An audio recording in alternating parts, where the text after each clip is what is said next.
धागों या रिबन का एक उलझा हुआ गुच्छा आपको किसी क्राफ्ट स्टोर या किसी पुरानी क्लासमेट में ही मिल सकता है।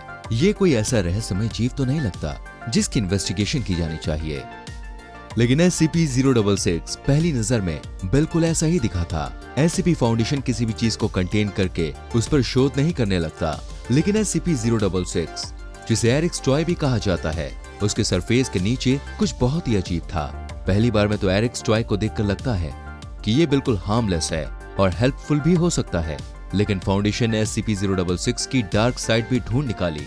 इसे एक खिलौना कहा जा सकता है, लेकिन ये एक खेलने वाली चीज है नहीं। SCP-066 का वजन केवल 1 किलोग्राम है और ये देखने में धागे और रिबन का एक उलझा हुआ गुच्छा लगता है। इन धागों और रिबन में कोई म्यूजिकल कैपेबिलिटी नहीं है, लेकिन इन इंडिविजुअल स्ट्रैंड्स को मूव करके म्यूजिक प्रोड्यूस किया जा सकता है।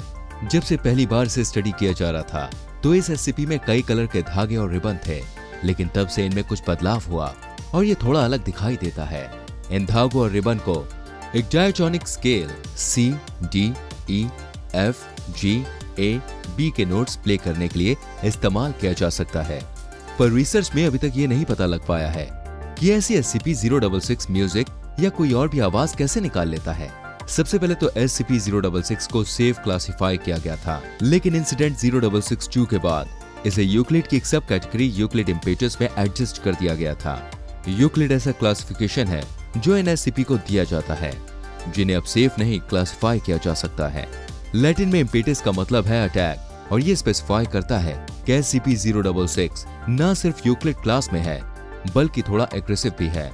SCP-066 हमेशा इंसानों की तरफ एग्रेसिव नहीं होता, लेकिन इंसिडेंट 0662 के इवेंट ने यह साबित कर दिया कि इसे प्रेडिक्ट नहीं किया जा सकता और इसे बिल्कुल भी प्रोवोक नहीं करना चाहिए। कई सारी SCPs की तरह इसने साबित कर दिया कि इसकी कैपेबिलिटी को अंडर एस्टिमेट करना एक खतरनाक गलती हो सकती है। इस इंसिडेंट के पहले SCP-066 का बिहेवियर चार्मिंग होता था। कई रिसर्चर्स इसकी स्ट्रिंग्स को यूज करके नोट्स प्ले करते थे। उन्हें यह पता लगाने की बहुत ही उत्सुकता थी कि क्या हो सकता है और उन्हें इस धागों के गुच्छे से जो भी पता चलता था उसे रिकॉर्ड करते थे। उन्हें ये नहीं पता था कि ये जीव होस्टाइल भी हो सकता है और वो बड़े ही बेफिक्र तरीके से अपना काम करते थे। इन धागे से एक बेहतरीन 6 नोट मेलोडी प्ले करने के बाद एक रिसर्चर को ये जानकर बहुत ही थ्रिल महसूस हुआ था कि SCP-066 अपना शेप शिफ्ट कर सकता था। 17 मिनट तक देखकर इसे ऐसा लगा कि एक छोटा कैलिको किटन है। ये किटन बहुत ही फ्रेंडली था और रिसर्चर के ग्लव्ड हाथ में अपना सर रब करके आवाज निकाल रहा था। ये एक धागे के साथ खेल भी रहा था। 17 मिनट हो जाने के बाद किचन वापस से SCP-066 के ओरिजिनल फॉर्म में आ गया। कुछ दिनों बाद एक और रिसर्चर ने इन धागों पर मेलोडी प्ले करने की कोशिश की और उसे ये देखकर हैरानी हुई कि रुक जाने के बाद भी म्यूजिक खुद ही प्ले हो रहा था। अकूस्टिक गिटार और वोकल की आवाज आ रही थी, जबकि साउंड का कोई सोर्स नजर नहीं आ रहा था। SCP ने एक 4 मिनट लंबा गाना प्ले किया जिसके लिरिक्स में पेरेंट्स की सुपरविजन के बिना किसी भी नुकीली चीज, खास तौर पर कैंची के इस्तेमाल की वार्निंग दी गई थी। जब वो गाना खत्म हो गया तो SCP पूरे दिन के लिए शांत रहा। अगले हफ्ते एक रिसर्च असिस्टेंट ने SCP-066 के धागों से हैप्पी बर्थडे के ओपनिंग नोट्स प्ले किए। इसके बाद उस गुच्छे से एक चॉकलेट कपकेक और जलती हुई बर्थडे कैंडल सामने आई। अपने साथियों के मना करने के बावजूद असिस्टेंट ने कपकेक को खा लिया और रिस्पॉन्स में SCP ने बचा हुआ हैप्पी बर्थडे प्ले किया। असिस्टेंट को कपकेक का कोई भी बुरा असर नहीं हुआ। ये सारा मजाक तब खत्म हो गया जब एक साइंटिस्ट ने यह सलाह दी कि SCP-066 की बॉडी से एक छोटे पोर्शन को काट कर हटा दिया जाना चाहिए ताकि उस स्पेसिमेन को टेस्ट किया जा सके। 18 अप्रैल 2008 को वो घटना हुई जिसे इंसिडेंट 0662 कहा जाता है।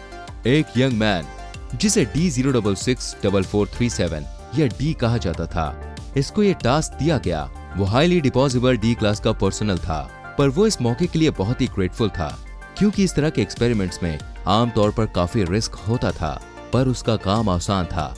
एक कैंची लो, धागे को काट दो और आगे की स्टडी के लिए लैब में ले जाओ। वो कंटेनमेंट रूम के अंदर गया जहां SCP-066 शांति से पड़ा हुआ था। वो कैंची लेकर उसके पास गया। उसने धागे के गुच्छे को लिया और उसे काटने लगा। जैसे ही कैंची ने काटने की कोशिश की, वो SCP उसकी पकड़ से छूटने लगा। वो 1 मीटर दूर हो गया और एक हाई पिच की आवाज निकालने लगा जो सुनने में एक डरे हुए खरगोश के रोने की आवाज जैसी लग रही थी। D को ये नहीं पता था कि इस सिनेरियो में क्या करना चाहिए। लेकिन उसने उस एंटिटी को फिर से अप्रोच किया। उसने फिर से उस गुच्छे को पकड़ा और काटने की कोशिश की। फिर से 066 एक बॉल में बदल गया और उससे दूर रोल होने लगा। एक बार जब वो कैंची से दूर कमरे की दूसरी तरफ पहुंच गया था तो उसने मूव करना बंद कर दिया। इस बार उसने कोई आवाज नहीं निकाली। इस बार अपनी कंटेनमेंट में पहली बार वो इंसानों जैसी आवाज में बोला, क्या तुम एरिक हो? डी को एकदम झटका सा लगा कि एक धागे के गुच्छे से भी आवाज निकल रही थी। उसने जवाब दिया, नहीं, मैं नहीं हूँ। ये जवाब सुनने के बाद SCP-066 शिफ्ट होकर बदलने लगा। वो धागे का गुच्छा जमीन पर फैलने लगा, खुलने लगा और खुद को एक माउंट के ऊपर रैप करने लगा। जो रंग पहले रेनबो के शेड्स में थे वो बदलने लगे और हर धागा ब्लड रेड कलर का हो गया था। डी बहुत सहमा हुआ था, लेकिन ये ट्रांसफॉर्मेशन अभी कंप्लीट नहीं हुई थी। धागों के बीच में जो स्पेस था उसमें से छोटे छोटे बम्प्स निकलने लगे और उस ब्राइट रेड कलर के मास्क के ऊपर फैल गए, जैसे कि ये पहले ही काफी डरावना नहीं था। अचानक से वो ब्लिंक हुए और सामने दिखाई दिया कि वो कई सारी छोटी छोटी आंखें थी। हर आंख डी पर फोकस्ड थी और उसे घूर रही थी। इसके बाद SCP-066 से बहुत तेज आवाज आने लगी, जैसे कि कोई पियानो की कीज को बैंग कर रहा हो। डी अपना काम छोड़कर कंटेनमेंट रूम से भागने लगा। सैंपल एक्सट्रैक्ट करने के इस फील्ड टेम्पलेट के बाद SCP-066 का बिहेवियर पूरी तरह से बदल गया। इस इंसिडेंट के पहले SCP ज्यादा एक्टिव नहीं रहता था। वो सिर्फ तब एक्टिव होता था जब उसके धागों से कोई मेलोडी प्ले करी जाती थी। इस इंसिडेंट के बाद उसने अपना फॉर्म बदल लिया और वो खुद ही मूव करने लगा। उसकी बॉडी के लंबे लंबे धागे टेंटिकल्स की तरह मूव करते थे और बहुत तेज स्पीड से रिगल करते थे। अब उसे कोई भी साउंड या कोई भी इफेक्ट प्रोड्यूस करने के लिए ह्यूमन इंटरेक्शन की जरूरत नहीं थी।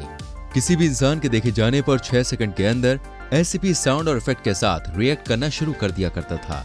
ये पहला इफेक्ट एक रिसर्च असिस्टेंट द्वारा नोट किया गया, जो डी वाले इंसिडेंट के एक हफ्ते बाद SCP की कंटेनमेंट फैसिलिटी में गई थी। जैसे ही वो SCP-066 के बारे में नोट्स लेने के लिए उसके पास गई, अचानक से एक मधुमक्खी बाहर निकल आई। उसने असिस्टेंट को काट लिया और पकड़े जाने से पहले उड़ गई। कुछ हफ्तों बाद 11 पर्सनल की एक टीम SCP को मॉनिटर कर रही थी, जब अचानक से बीथोवेन की सेकंड सिम्फनी की आवाज आने लगी। 140 डेसिबल जितनी वॉल्यूम पर म्यूजिक प्रोड्यूस हो रहा था, जिससे 3 पर्सनल हमेशा के लिए बहरे हो गए और बाकी 8 में परमानेंट हियरिंग डैमेज हो गया। ऐसा माना गया कि ये SCP के मिस ट्रीटमेंट का बदला था। इन पर्सनल ने SCP-066 के साथ कभी भी भविष्य में काम करने से मना कर दिया। जब एक नई टीम को इस एंटिटी को मॉनिटर करने के लिए असाइन किया गया तो शुरुआत में सभी चीजें नॉर्मल लग रही थी। वो इधर उधर चल रहा था, अपने धागों के टेंटिकल्स को फैला रहा था और अपनी कई सारी आंखों से पर्सनल को देख रहा था, पर वैसे उसका बिहेवियर अच्छा था। फिर अचानक से रूम की हर लाइट बंद हो गई और अंधेरा छा गया। कुछ भी दिखाई नहीं दे रहा था। 5 घंटे तक लाइट को चालू नहीं किया जा सका और लाइट का कोई भी और अल्टरनेटर सोर्स जैसे कि फ्लैश लाइट भी नाकामयाब रही। ऐसा लग रहा था कि कमरे में इतना अंधेरा आ गया था कि सारी रोशनी खत्म हो गई थी। यह SCP-087 या SCP-3001 की शैडो डायमेंशन वाले अंधेरे जैसा था।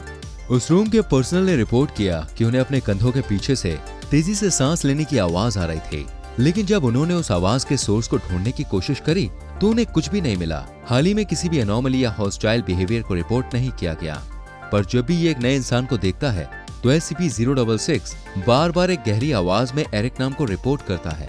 कौन है एरिक? फैसिलिटी में किसी को भी इसके बारे में कुछ नहीं पता, और अगर उन्हें पता भी है तो उन्होंने इसे ऑफिशियल चैनल में रिपोर्ट नहीं किया है। ऐसा हो सकता है कि इस SCP को पहले एरिक नाम का कोई इंसान ओन करता था और उसने भी इस एंटिटी के धागों को काटने की कोशिश की होगी।